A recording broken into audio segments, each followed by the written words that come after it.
expectation, wala niabot. So you will feel discouraged and loss of focus. Mawala ang imong focus. Sabi tayo mo ka nang ma-discourage without ta. Usay kay mawala sa focus na. Di na lang. Consistency gives you impact. Kung naatay mapadayonon nga habit, dako gyud ni siya. Kanang apekto. Epekto. Oh, epekto. Tamo atras. Dili, the more tanga mo, puso. The more nato nga kabuton kung unsay atong goal, the more tanga mo tutok sa atong daganan. Looking unto Jesus, Colossians 3:12.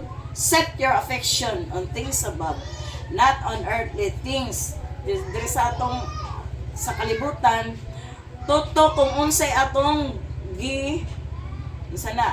kinsay atong gipahimayaan, no? For example, kaning soul harvester. So, tutong taon sa may atong goal ani. Number 1, ang atong goal is malipay si Lord. Thank you for watching mga ka-soul.